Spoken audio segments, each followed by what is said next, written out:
Hello everyone, আশা করি তোমরা সবাই খুব ভালো আছো। আমিও ভীষণ ভালো আছি। আমার আজকের এই ভিডিওটা এটা 12ই ডিসেম্বরে। সেদিন গুড্ডুর স্কুলে যাওয়ার সেকেন্ড ডে ছিল। ও ভর্তি হয়েছে 9ই ডিসেম্বর, আর ওর ক্লাস শুরু হয়েছে 11ই ডিসেম্বর থেকে। কিন্তু প্রথম দিন যেহেতু আমি বাড়িতে ছিলাম না, তাই গুড্ডুর স্কুলে যাওয়ার কোনো রকম ফটোস বা ভিডিওস আমি ক্যাপচার করতে পারিনি। তাই সেকেন্ডের ভিডিওগুলোই আমি ক্যাপচার করেছি। সত্যি বলতে কি, একটা বাচ্চারই প্রথম দিকে স্কুলে যাওয়ার টাইমগুলো ভীষণ স্পেশাল হয়, বিশেষ করে বাবা মায়ের কাছে। আর স্পেশালি মায়ের কাছে তো বটেই, কারণ আমাদের প্রথম শিক্ষাগুরু কিন্তু মাই। আমাদেরকে বাড়িতে অক্ষর চিনতে শেখানো কিংবা হাত ধরে লিখতে শেখানো, সেটা কিন্তু মায়ের কাছেই। যাই হোক, তারপর আমি আর দিদিভাই ওকে রেডি করে নিয়ে গেছিলাম স্কুলের দিকে। আমরা একদম অন টাইমেই স্কুল পৌঁছে গেছিলাম। ও স্কুল বিল্ডিং দেখেই বলতে শুরু করলো, না না আমি তো ঢুকবই না। কিন্তু ওকে বোঝানোর জন্য যেটা একটা খেলার জায়গা, এখানে কোনো বকাবকি নেই, এসব কিছু ফিল করানোর জন্য ওকে ক্লাসরুমে ঢোকানোর আগে একটু খেলা করার জন্য ওকে দোলনাগুলোতে চাপানো হয়েছিল। এই অবধি তো ভালোই ছিল, কিন্তু যেইমাত্র ক্লাসরুমের দিকে নিয়ে যাওয়া হলো, সে ওর ভীষণ কান্না। সেদিন যে আন্টিরা ওকে কীভাবে নিয়ে গেছে সে আন্টিরাই জানে।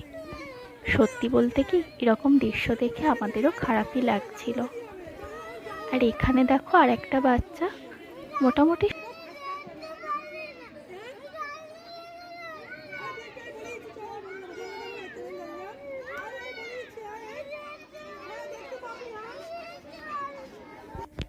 তারপর গুড্ডুকে সেদিন 30 থেকে 35 মিনিট ক্লাসরুমে রেখে ওকে মায়ের কাছে দিয়ে দেয়। কারণ ও যেটুকু সময় ভেতরে ছিল পুরো সময়টুকুই কান্না করে গেছে। ও 1 মিনিটের জন্যও কান্না থামায়নি। আর কাঁদতে কাঁদতে পুরো মুখ, চোখ, নাক সব লাল হয়ে গেছিল।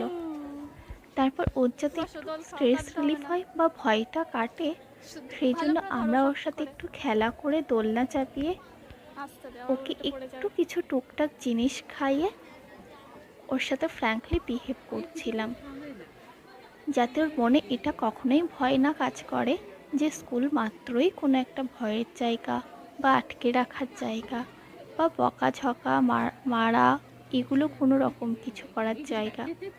স্কুল মানে ও যাতে খেলা করার জায়গা এবং পড়াশোনাটাকেও ও যাতে খুব ফ্র্যাঙ্কলি নিতে পারে, আমরা সেটুকুই চেষ্টা করছিলাম। আর গুড্ডুকে দেখতে দেখতে আমার নিজেরও সেই ছোটোবেলার স্কুলের কথাই মনে পড়ছিল। তবে আমি কিন্তু একদমই কান্না করতাম না, হাসতে হাসতে স্কুলে ঢুকতাম।